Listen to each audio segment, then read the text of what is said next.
Is your company growing, or is it just getting busier? Every decision you make this week either builds your company's value or burns it down. I'm Norris Avazian, and thank you for tuning into the Service Crucible podcast, where we skip the off-the-shelf solutions and get straight to what works. I started my career running a truck, then led service teams across the country, from mom-and-pop shops to overseeing a 20-company division inside a home services private equity portfolio. This show is where we strip it all down so you can lead with clarity and build something that actually works. Let's go. Hey, everybody. Welcome back to the Service Crucible podcast. My name is Norris Avazian, founder, CEO of Service Crucible, where we are discussing a variety of topics that is going to just give you common sense, immediate impact action items that you can make a difference with in your business, in your operations, in your culture, with your people. I'm very excited about our guest. His name is Derek Cormier, and he is the owner of Climate Experts Air, Plumbing, and Electric based out of Melbourne, Florida.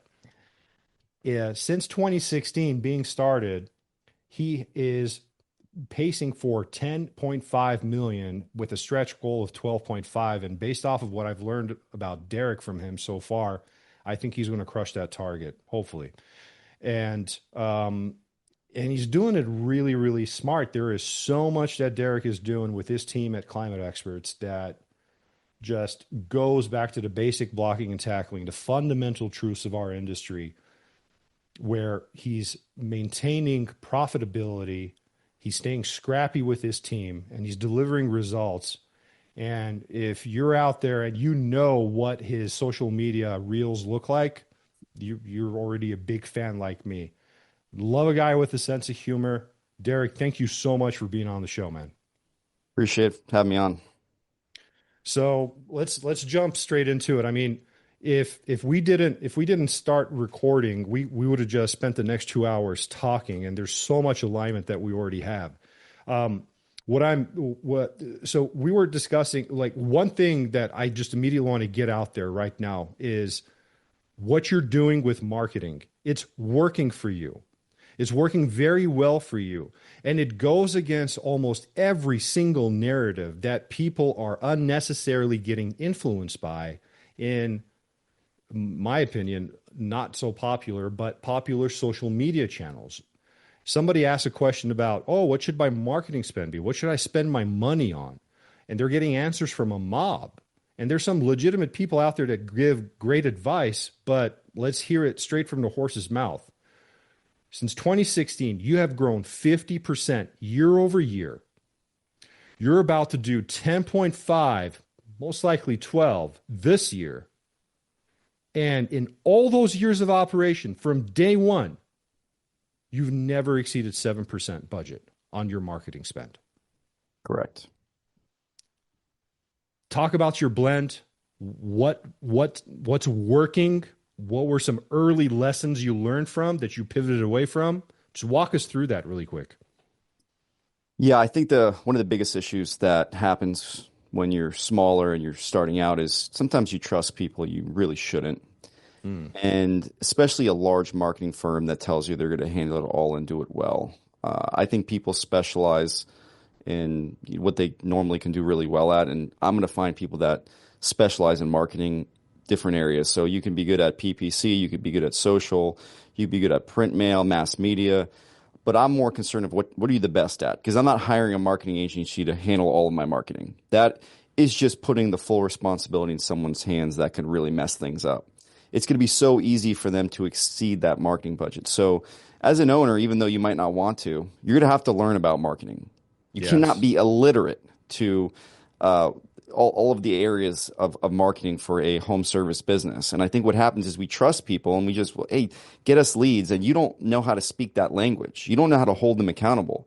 You need to understand what ROI is on your investment. You need to understand and track these channels. And there's certain things that are harder to track, like branding, but still you need to have a good plan. So we do a budgeting workshop the year prior to plan how much we want to spend on each marketing category, and then we make campaigns based on that.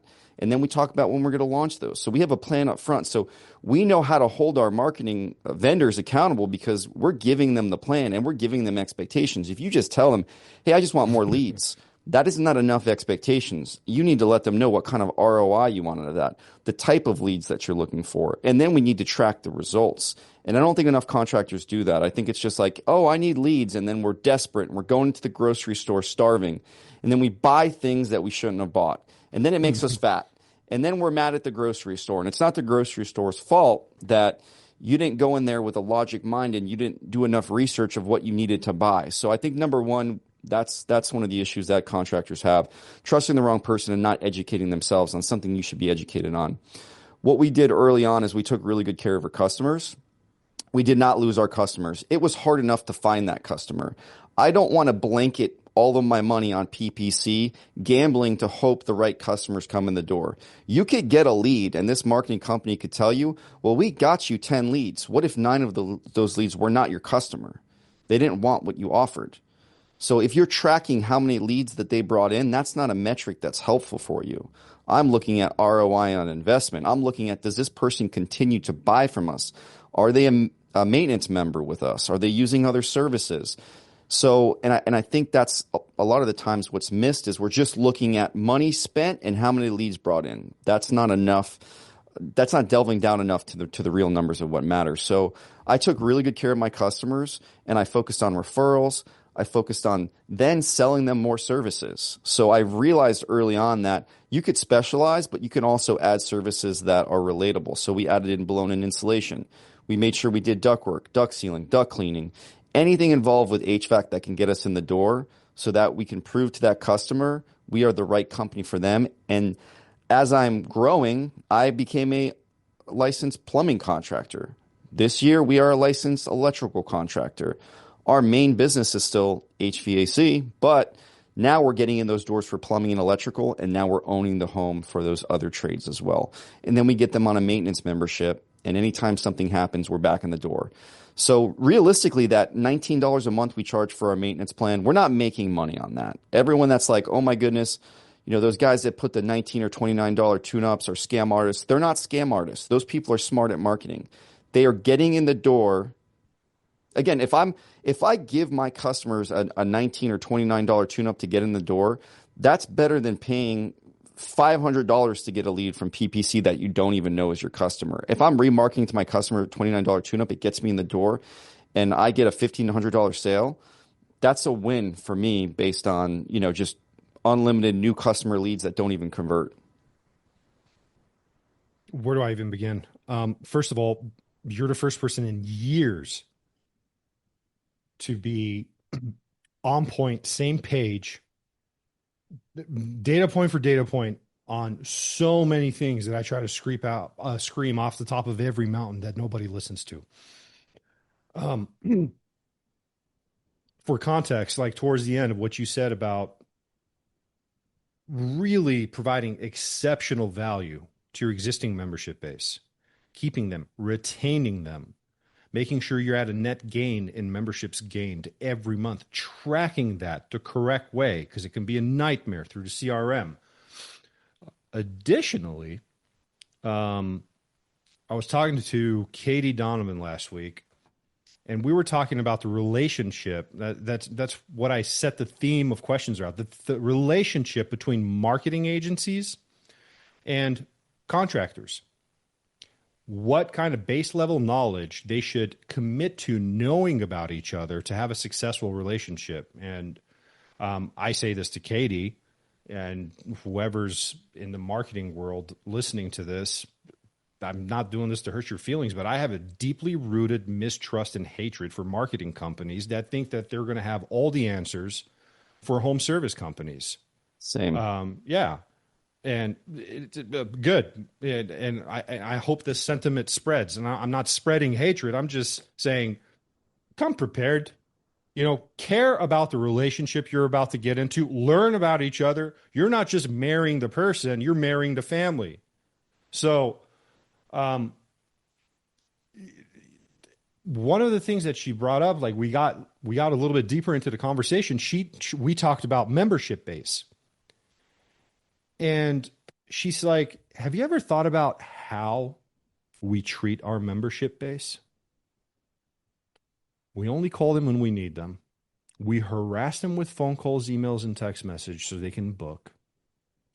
And when the weather picks up and season is in gear, we're just focused on all these new bright shiny toys, which are the new customers, net new customers. And I was like, I've never really thought about it that way. And it makes perfect sense. It sounds like an abusive relationship that I wouldn't want to be in. And True. so, like, you're using to your success. You're anybody that's done this for a little bit of time can tell that you have an exceptional culture in place. Your leadership takes ownership. You guys really embody your core values, and that does ultimately trickle down to the customer and the experience that they have with you. So that is powerful, man.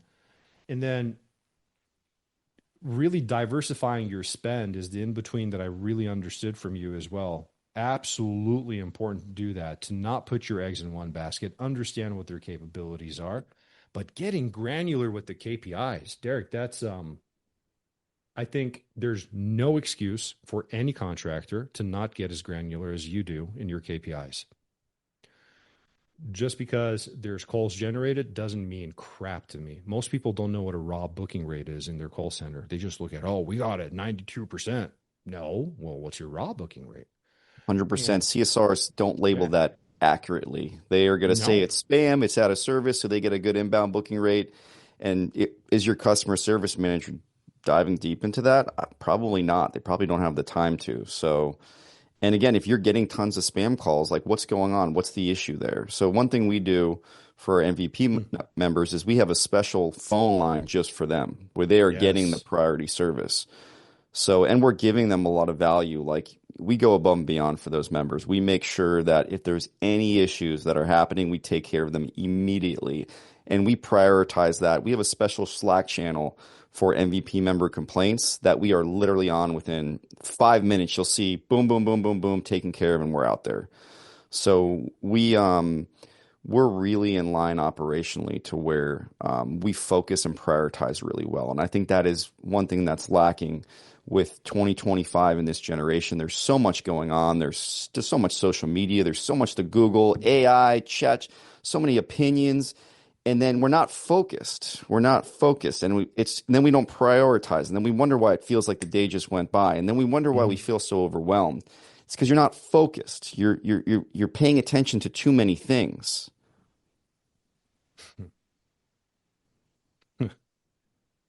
um, wow. All right.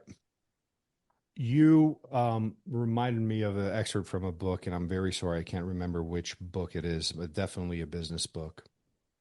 Your level of knowledge and understanding and how deep you go into the whole marketing could be, see, Derek, you're not taking a one-dimensional approach to this. You're seeing the interdepartmental overlap and how strong of a conduit that builds between you and your customer and overall the experience that they have with you and your team. And so what I remember from the book is at the after all of the fame and success in creating one of the largest, highest valued companies in the world, Steve Jobs, love him or hate him, did not let go of two core duties. He did not delegate to anybody else. One was customer experience, conflict resolution, customer service. He would listen to customer complaints. He would go to their homes. He would call them. He would take over phone calls. And if anybody needs a deeper understanding of that, that's relevancy of field. That is direct feedback from your end user who makes or breaks your cash flow, and the people where the rubber meets the road, your technicians. If you're not listening to them and you think, and I don't think that's thinking, but for lack of a better term, you think you know better than the feedback that you can get from the field, me and Derek will be eating popcorn. Very watching. true. Very true. The second thing that Steve never let go of was marketing. He was involved in every single aspect of it. The look, the experience, the cost, the blend, the metrics, the ancillary metrics that are connected to the main KPIs that they measured. Retention. Yeah, like they would go as far as like quantifying the retention rate of customers landed in specific campaigns. Why aren't we doing that? So it doesn't matter if you're still in a truck, you're doing 300 a year, you're doing 5, 8, 10, 12, 20, it doesn't matter. The buck's got to stop with you on the marketing side. And Derek, I think you're nailing this. And I think you haven't even started to see how it's going to pay off in dividends for you in the future. Yeah, I mean, even one area where I know there's a lot of different opinions. So we are in 3 Home Depot stores here. And a lot of people said, oh, don't waste your time. They charge you a fee. It's a pain in the ass with the paperwork. And I'm like, fine, I'll take your opinions, but I'm going to look and see who's doing it successfully. And I did. I visited several shops that were doing box stores, Costco's, Home Depot's, Lowe's. And they showed me the positive aspects of it. And then they showed me how to mitigate the negative aspects of it. And I made a logical, non-emotional decision to then work with these box stores. And let me tell you, it's amazing because Home Depot is spending millions of dollars to get customers in their store while my lead gens, Climate Experts employees, then sell them tune-ups and free estimates. And we're not really so worried about the economy because people are always going into Home Depots. And I mean, if PPC or Google shuts down, we're still getting leads. If all the, internet shuts down, people are still going into Home Depot, that we're going to get leads. So, and again, we're going to keep them under 20% of our business because I don't like anyone owning our business whatsoever. We're not relying on them in any sense, but it does feel nice to know that you've got some stability in different areas to rely on. Like I said, we've got social, we've got branding, we've got PPC, Google Local, we've got print mail, we've got partners with other contractors, we've got Home Depot. So we're not really scared when people are on social media like boasting, oh no, what if ChatGPT takes over? We've already got a plan for that. What if, what?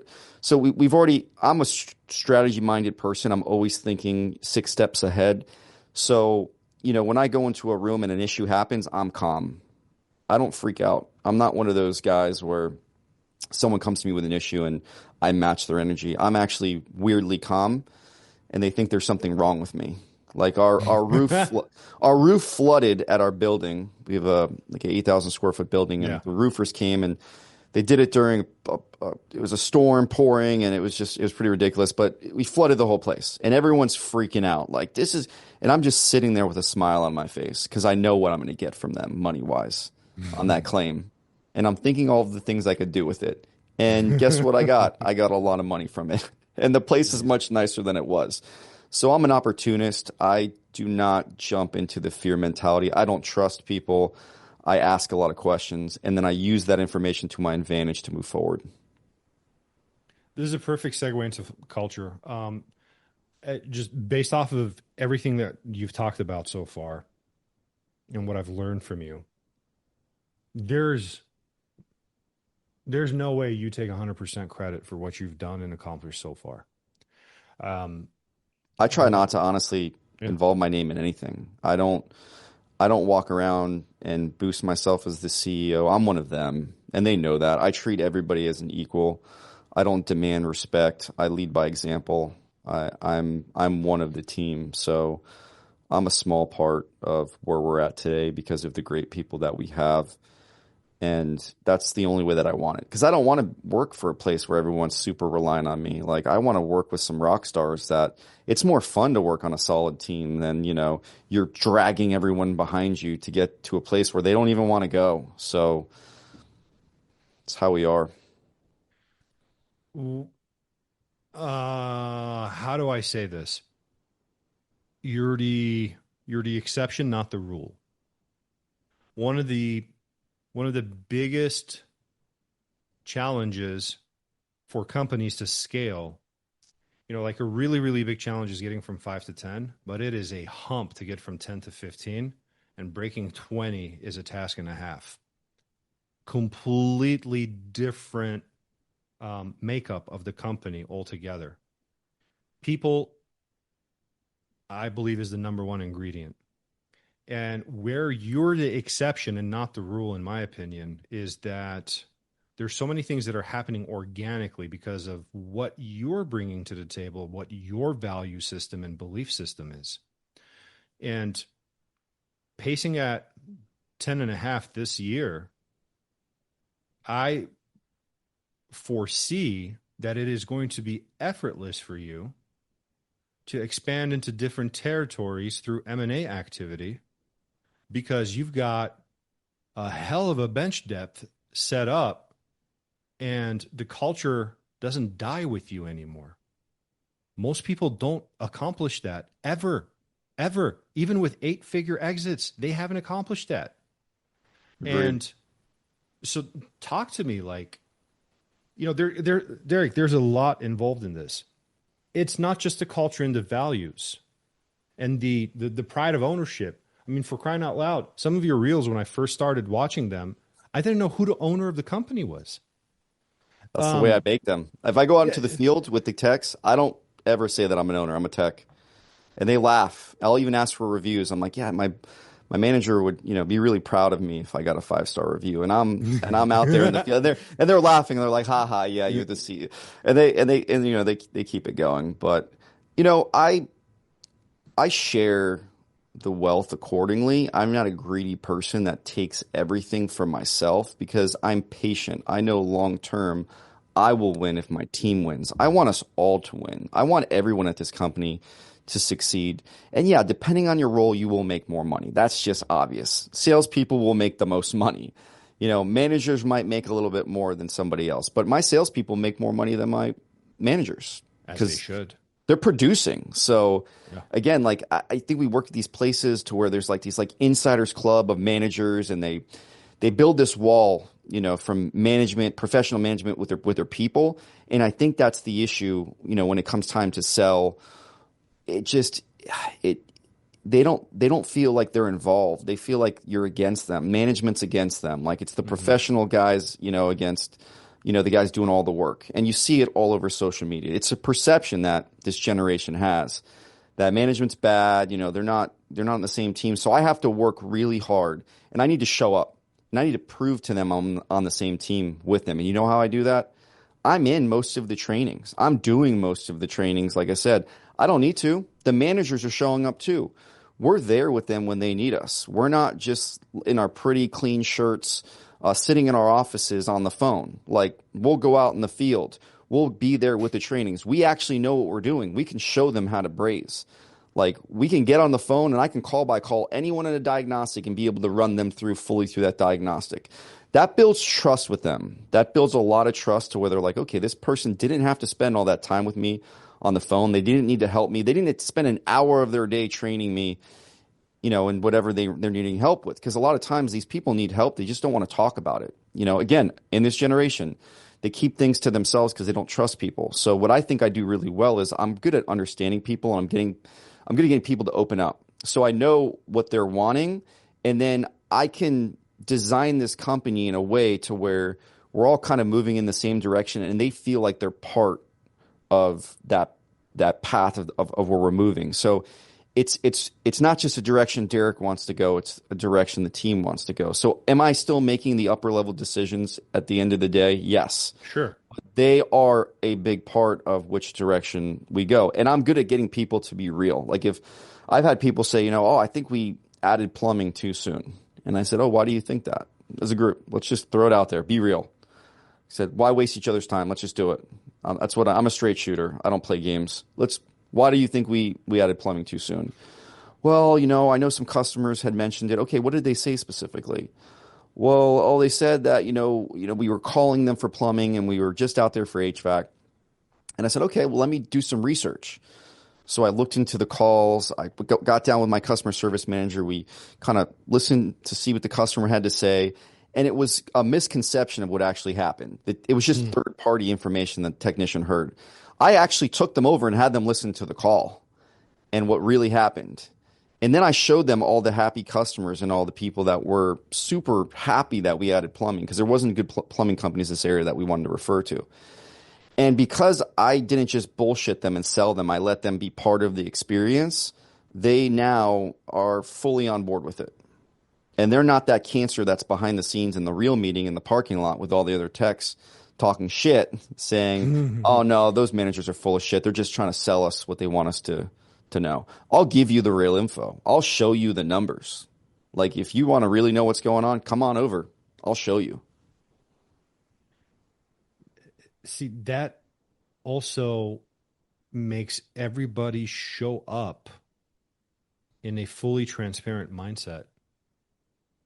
And by design, you are eliminating agendas that take a life of their own before they even exist in the first place.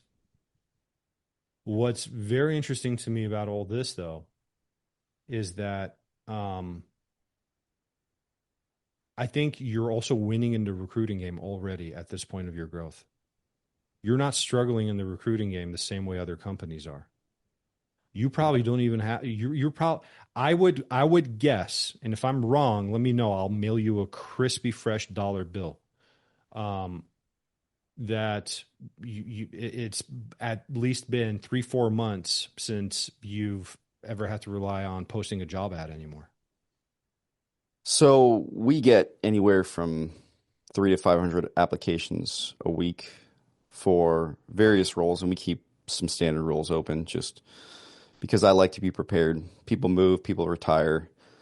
So do we need extra people and are we understaffed like I hear a lot of contractors say? No. Do we have a staffing plan in place? Yes, we do. And we have a full staffing operations employee. That's HR, that's recruiting, does a little bit of training. And man, I love our recruiting system. We even have our own boot camp in-house. We have a full classroom in here. We'll train you from the ground up. We'll get you EPA How certified. long is that process onboarding from hire to running Cole solo in the truck? 4 weeks. 4 weeks to Mm-hmm. become a junior technician certified to run maintenance. Mm-hmm. They have the skills to do diagnostics, but we only put them on maintenances, and then they have a continued training plan to become a junior diagnostic tech. It's typically the technician route. We do the same thing with our project manager sales reps. They do not just get sales training. They have to pass the full boot camp. They're in there brazing. They're cutting ductwork. It's hilarious to see these sales reps that thought they just were going to sell, getting their hands dirty. And if they don't last, we love that. We will kick people out, and there will be 10 people in that boot camp. Maybe one will last, and that's okay with me. That means that the best of the best is coming on.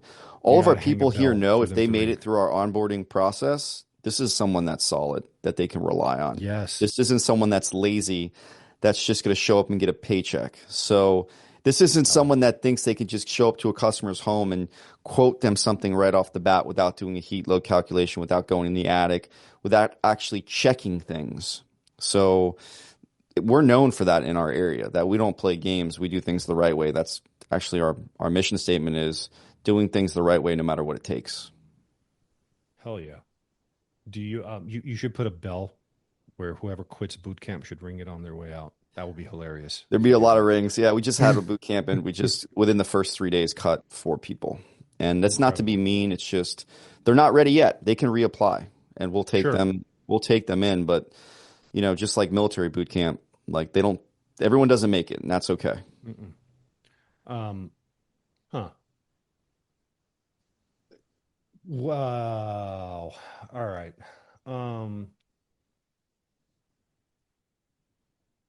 Talk to me about how aware and adept your management team is when it comes to numbers, data. Do you guys do a daily huddle? Walk me through that. How did you, through osmosis, not direct beating it over people's heads, but through the way that you just explained how you're leading every day, how your immediate next in line management staff, I already know without you telling me, has a higher awareness and knowledge and understanding of numbers and KPIs and what it takes to win the day better than most companies that are out there. How did you get them there? Wasn't easy, took time. And even myself, I don't come from a financial background. I didn't go to school for finance or business. So I was a cop. I was a field worker. So that's something that I struggled with originally. But I'm the type of person that doesn't give up, and will continue to learn even now. Like, am I in a better place than originally? Of course. But I continue to just keep researching and reading books and doing shop visits and going to training courses. So in the beginning, it was tough, though. Nexstar was, I think, a big part of what taught me those financials. Oh, yeah. And we do a daily huddle every day, 9 to 9:15. And this is not a huddle where we just report numbers and like talk about the numbers from yesterday and the numbers for today, because that's a waste of time. We could do that on Service Titan and pull reports. It is to plan and make real goals for the day that will move the numbers in the direction that we want. So when we go in there, it's based on obviously our yearly budget. We break it down to a monthly budget, and then we break it down into a daily budget, because sometimes a monthly budget is too big to plan for on a daily basis. So we bring it down into to win the day, like you just said. So each department goes over their numbers, and then they go over the previous day's numbers of why they hit it or why they didn't hit it. And they have to give us reasons why. They have to explore and figure out why we did not win the day. So realistically, going over the numbers is a small part. It's the investigation part that we take more time in. And then when we talk about today, how do we win today? A lot of our time in that meeting is going over our turnover opportunities. Who's going on those calls? We use Dispatch Pro, we use AI, but we still talk about it. Who's going to those calls? What are those opportunities? And what is our plan? How many calls do we have for the day? Do we have enough technicians to run them? We need to call someone maybe that's off today to run those calls if we have a lot of high opportunities. We should not just be rescheduling those calls, because that's what a lot of companies do. They're like, we have 30 calls, but we can only run 24. Let's reschedule them all. Well, you're going to probably lose 6 of those calls if those are down AC systems. People aren't waiting for you. They're going to get another company. So if I have the opportunities today, I better figure out a way to run those. I better not waste those opportunities, because tomorrow I might not have those opportunities. And that's where I see people fail. They think this is like a 9-to-5 job where you can just predict this stuff and you can, make it. When the opportunity is there, you need to capitalize on it. So that's what we do in that daily huddle. We hyper focus on what opportunities do we need, how do we capitalize on them, and what's going to be the plan. And it's very in sync. We do not use that daily huddle meeting to talk about issues, high-level issues. We do a L10 meeting bi-weekly. It's about 2 hours where all the managers sit there and talk about high-level issues, and then all the other managers come in and they give ideas on how to fix the situation. And do not let them talk about an issue that they have already solved. That's worthless. I only let them talk about issues that they have not solved yet, so that we can get constructive feedback, and then we leave that meeting with a plan. So the daily huddle is a big part of winning the day. We also do a monthly financial meeting where all the managers get together. We do an internal financial meeting where we go over our P&L. We go over some of the key metrics. We're looking at gross margins first, because my managers are in control of gross margins. My accounting manager and me are more focused on the overhead, but we're looking at direct labor. We're looking at OT. We're looking at material costs. We're looking at commissions. We're looking at financing fees. So we need to see if those are within our metrics and our benchmarks of what we set in our BPW. If those are outside of the metric, we need to investigate and find out why. If your budgeted revenue is, you didn't hit your budget for the month and you're way lower, it could just be that your revenue you didn't hit your revenue, or you could be overspending, or maybe they're selling. You got to diagnose your operations. Correct. Everything. Or maybe they're selling a dealer fee, 25 months no interest for 10.85% dealer fee, and you only budgeted, 6% dealer fee in your pricing. So I think that's where people go wrong. It's like, you win in the summer and then you expect to lose in the winter, and then it evens out. That's not good business operations. I need to be profitable every single month. And then in the summertime, I'm going to be extra profitable, but I'm going to be profitable no matter what month it is. So those financial meetings, we hold each other accountable. We will make each manager responsible for giving us those answers right then and there in that meeting. Then the next day, we sit with our next door coach on a Zoom meeting, and we give him our profit and loss. We go over our BPW, and he tells us what's up. Some people want a nice coach that pats them on the back. I don't want that. That's a waste of my time. I don't need your kudos. I want you to tell me where I'm messing up so I can fix it. I don't even care if we doubled our revenue goal. You still need to give me some constructive feedback because I'm only looking to grow and to win. So in that meeting, he'll challenge us. Hey, your conversion rate was supposed to be 45% in HVAC service. You were 30. I don't care that you hit your revenue goal. You didn't win in HVAC service. Why was that? And I need to have real answers. I need to say, okay, well, because they'll call you out if you BS them on the answer too. That's what I love. They will. They're smart. And I need to be like, okay, well, we had a lot of turnovers. Okay, well, let me look at that and make sure that's actually accurate. So, that's what leads you to getting the revenue that you need. It's those KPIs. It's the conversion rate. It's the average sale. It's, how many opportunities are you on? What was the turnover rate? What was the close rate on that opportunity? What was the average sale on that for the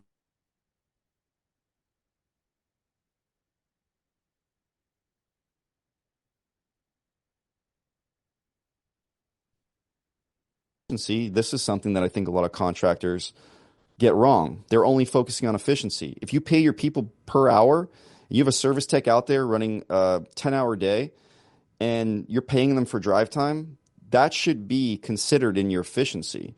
If you're only pulling a report on Service Titan of the efficiency on the call, and that's what you're factoring for your efficiency, that technician's paid for the whole day, whether it's picking up stuff at the shop, training.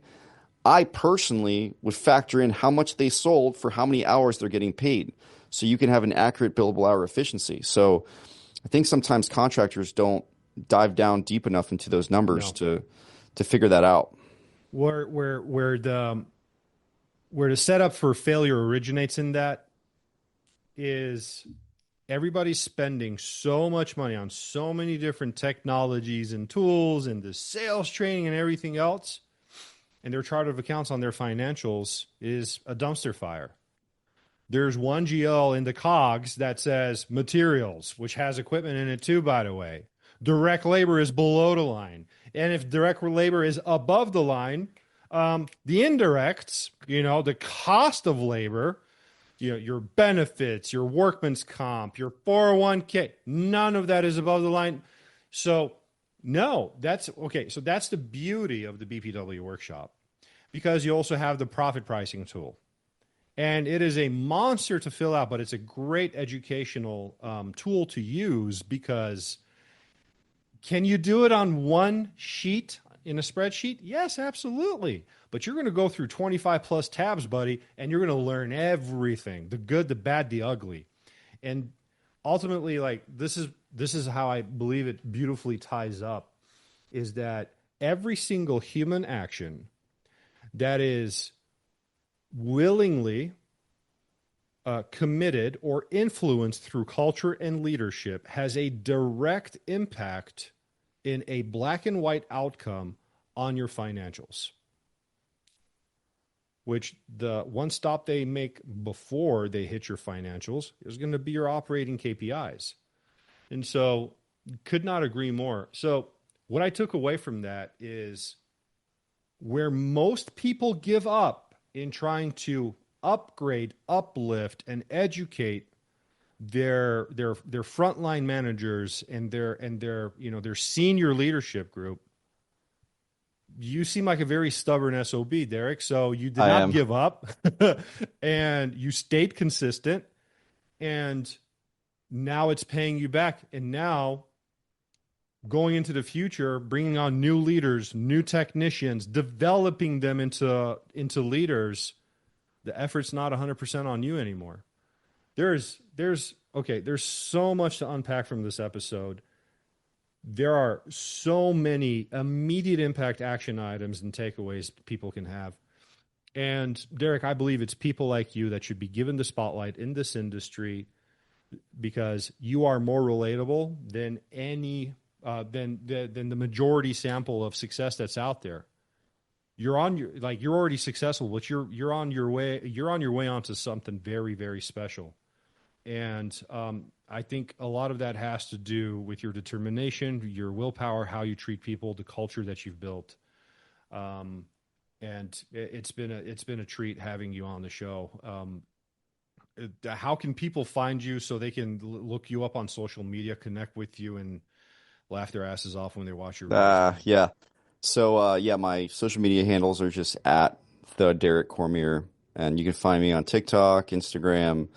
I'm on Facebook. I'm on LinkedIn for a more professional setting. But yeah, feel free to hit me up. You don't have the Cobra sunglasses on your LinkedIn? Yeah, no, I don't have those on there, but I should. Yeah, I think you should, man. It's the yeah, brand, dude, at this point. for real. But no, I appreciate you having me. Obviously, you're a wealth of knowledge, and just like you said, it's rare to meet, a business owner in the home services that kind of, you know, again, how you talked about it. I think it's rare to find somebody that knows what they're doing on the other side, especially with coaching. You only typically find these large organizations like Nexstar, which kind of block you out if the area is already taken. Like if Yeah. you're in my area and you want Nexstar, you can't have it. So, realistically, there's not a lot of great coaching organizations out there for people of, smaller sizes or that can't get in. So, I mean, with all your experience and knowledge, obviously just talking to you, and you're not in with the guys type of guy, Right. which either am I. I mean, I would definitely recommend you to any contractor that needs That's help. high praise, man. I appreciate that. It really, really means a lot. The one of the core thesis philosophies of Service Crucible is service first, revenue second. And I think that's what you've done with your company is you're making people lead with the right foot forward, and all good things come in due time. And now you're cashing in and you're going to continue to cash in. I really appreciate that, man. Um, Again, thanks so much for being on the show. Can't wait to reconnect again at a future date. Same. Appreciate it, Norse.